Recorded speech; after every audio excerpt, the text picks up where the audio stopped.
Hello అండి, నమస్తే. ఇప్పుడు మాట్లాడే టాపిక్ వచ్చేసి బీజేపీ దేశంలో తన రాజకీయంగా పట్టు నిలుపుకునేదానికి అపోజిషన్ పార్టీల మధ్య లేకపోతే సమాజంలో మధ్య చీలికలు తీసుకొచ్చి విభజించు పాలించు అనే బ్రిటిషర్స్ ఏదైతే సిద్ధాంతాన్ని ఫాలో అయ్యి దేశాన్ని విడగొట్టి వందల సంవత్సరాలు పరిపాలించారో, అలానే బీజేపీ సాధ్యమైనంత ఎక్కువ కాలం ఎక్కువ సంవత్సరాలు దేశాన్ని విభజించి పాలించాలని పూనుకుందా అంటే అవునని చెప్పక తప్పదేమో. ఒక పక్క గత 10 సంవత్సరాలుగా సమాజంలో కులాలుగా మతాలుగా ఫస్ట్ నుంచి మతాలు దెన్ కులాలుగా విడగొట్టేసి రాజకీయంగా పబ్బం గడుపుకున్నారు ఆయా రాష్ట్రాల్లో దేశవ్యాప్తంగా.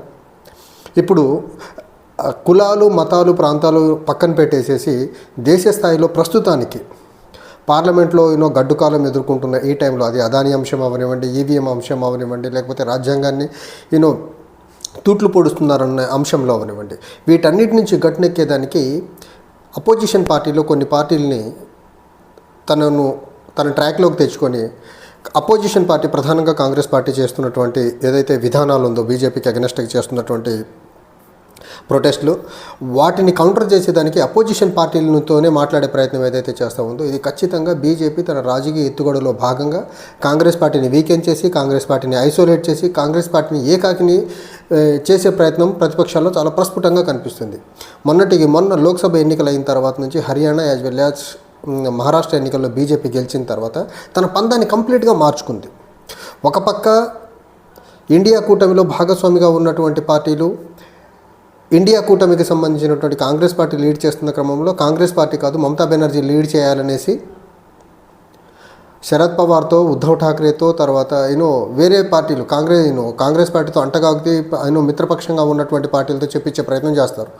ఇంకో పక్క ఇదే శరద్ పవార్, ఇదే ఉద్ధవ్ ఠాక్రే ఈవీఎంల గురించి మాట్లాడుతూ ఈవీఎంలకు అగెనెస్ట్గా పోరాడుతుంటే కాంగ్రెస్ పార్టీ కూడా ఈవీఎంలకు అగెనెస్ట్గా మాట్లాడుతున్న క్రమంలో శరద్ పవార్, ఉద్ధవ్ ఠాక్రేలు మాట్లాడిన ఈవీఎం అంశం గురించి, ఈవీఎంల వ్యతిరేక పోరాటం గురించి TMC as well as NC Jammu Kashmir ముఖ్యమంత్రి ఒమర్ అబ్దుల్లా ఇద్దరు మాట్లాడకుండా ఏదన్నా కాంగ్రెస్ పార్టీని టార్గెట్ చేసే ప్రయత్నం, ఈ విషయంలో ఏదన్నా అప్రహెన్షన్స్ ఉన్నాయా, హ్యాక్ చేసేది ఏదైనా టెక్నాలజీ ఉంటే ప్రూవ్ చేయండి అనేసి టీఎంసీకి సంబంధించినటువంటి మమతా బెనర్జీ గారి మేనల్లుడు అభిషేక్ బెనర్జీ ఎంపీగా ఉన్నారు అతను, తర్వాత జమ్మూ కాశ్మీర్ ముఖ్యమంత్రి ఒమర్ అబ్దుల్లా ఇద్దరు కాంగ్రెస్ పార్టీని టార్గెట్ చేస్తున్నారు. కానీ ఈవీఎంల గురించి కాంగ్రెస్ పార్టీతో పాటు Sharad Pawar as well as Uddhav ఠాక్రేలు కూడా ముందుకు వస్తున్నారు, అఖిలేష్ యాదవ్ కూడా ముందుకు వస్తున్నారు. వీళ్ళనేమనకుండా జస్ట్ కాంగ్రెస్ పార్టీని టార్గెట్ చేయడం వెనక అంతర్యం ఏంటి అంటే ఇది ఖచ్చితంగా BJP hidden agenda, BJP background నుంచి వీళ్ళని నడిపిస్తుందనే దానికి ఇది ఒక సింబాలిక్ రిప్రజెంటేషన్. అందుకని నిన్న కాంగ్రెస్ పార్టీ ఎంపీ మాణికం ఠాకూర్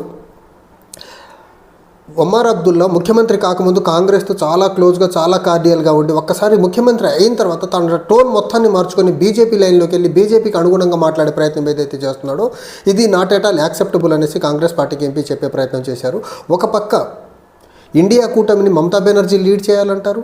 మమతా బెనర్జీ ఆ రకంగా కాంగ్రెస్ పార్టీ మీద ఒత్తిడి తీసుకొచ్చి కాంగ్రెస్ పార్టీని ఆత్మరక్షణ ధోరణిలో పడేసే ప్రయత్నం చేస్తున్నారు.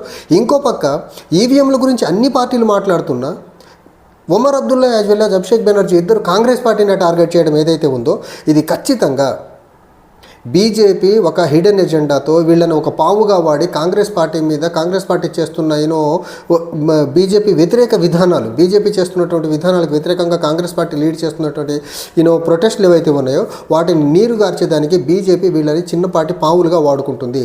ఇక్కడ మనం చూసుకున్నట్లయితే వెస్ట్ బెంగాల్లో కూడా పవర్లో ఉంది టీఎంసీ, జమ్మూ కాశ్మీర్లో కూడా పవర్లో ఉంది ఎన్సీ నేషనల్ కాన్ఫరెన్స్ పార్టీ. 2 రాష్ట్రాల్లో పవర్లో ఉన్న పార్టీలతో ఇలా మాట్లాడిస్తున్నారంటే ఖచ్చితంగా దీని వెనకాల ఏదో ఒక హిడెన్ ఎజెండా బీజేపీ పెట్టుకుంది. సో వీళ్ళు మమతా బెనర్జీ గారు రైట్ ఫ్రమ్ బిగినింగ్ బీజేపీతో చాలా దగ్గరగా ఉన్నారు. ఆవిడ కాంగ్రెస్ నుంచి డిఫర్ అయి వచ్చిన తర్వాత ఒకానొక స్టేజ్లో ఆవిడ బీజేపీ మిత్రపక్షంగా ఉండి ఎన్డీఏలో రైల్వే మంత్రిగా కూడా పనిచేసి ఉన్నారు. తర్వాత నరేంద్ర మోదీకి as well as Mamata Banerjee గారికి చాలా కార్డియల్ రిలేషన్స్ ఉన్నాయి, అవి అందరికీ తెలిసిన సత్యాలే. ఇక్కడ మమతా బెనర్జీ గారు కాంగ్రెస్తో కలిసి సజావుగా ముందుకెళ్ళేదానికి ఆవిడ ఎప్పుడూ ఇష్టపడలేదు.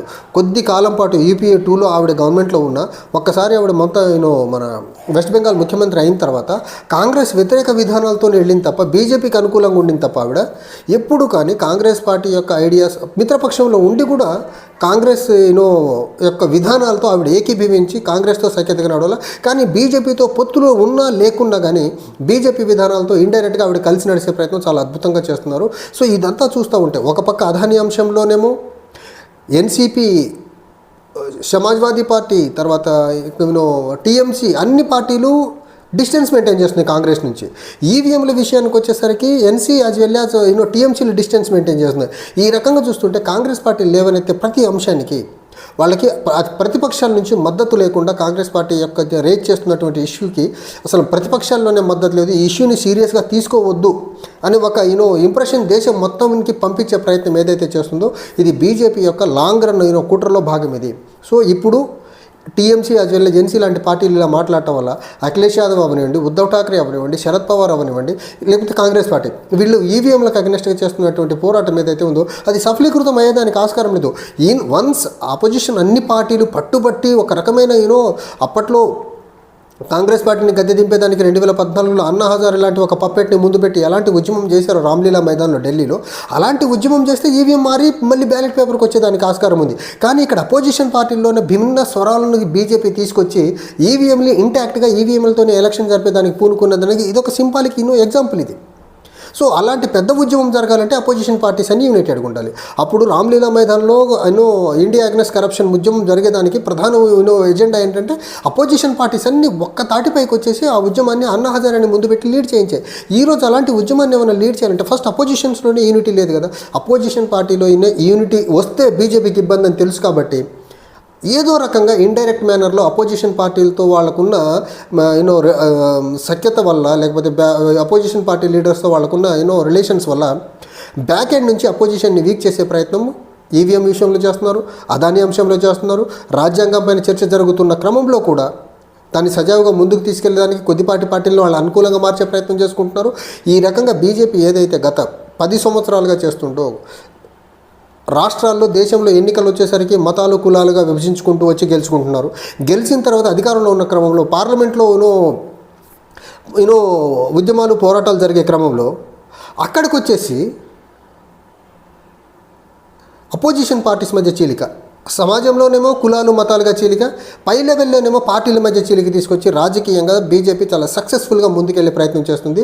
ఇక్కడ ఈ ప్రాంతీయ పార్టీలు లేకపోతే కాంగ్రెస్ పార్టీతో మిత్రపక్షంగా ఉండి బీజేపీకి మేలు చేసే పార్టీలు ఏవైతే ఉన్నాయో ఈ పార్టీలు ఈ ధోరణి మారనన్ని రోజులు భారతదేశానికి ఈ బీజేపీ దరిద్రమైన పాలన కంటిన్యూ అవుతూనే ఉంటుంది.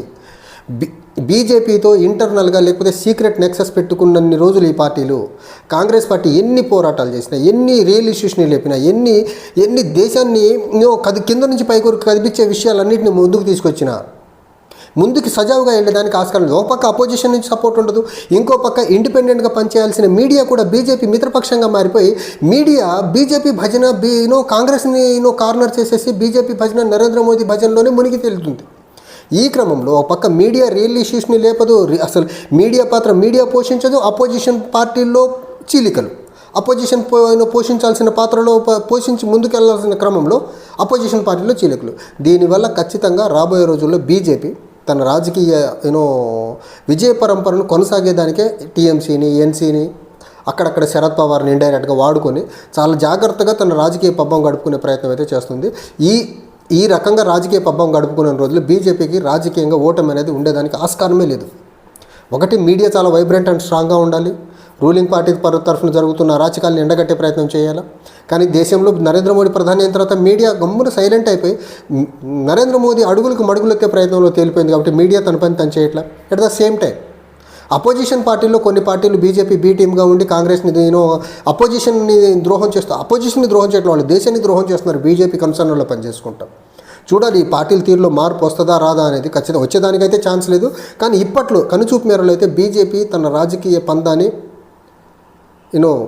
తగ్గించుకొని వెనక్కొచ్చి ఓడిపోయే అంత పరిస్థితి అయితే కనపడట్లేదు. ఎందుకంటే ప్రతి రాష్ట్రంలో ఒక చిన్నపాటి పార్టీలను వాళ్ళ కబంధ హస్తాల్లో పెట్టుకొని నడిపిస్తూ ఉంది ఇండైరెక్ట్గా. సో ఇలా నడిచిన రోజులు బీజేపీకి రాజకీయంగా కనుచూపు మేరలో ఇబ్బంది అయితే కనపడేదానికి ఆస్కారం లేదు. Thank you.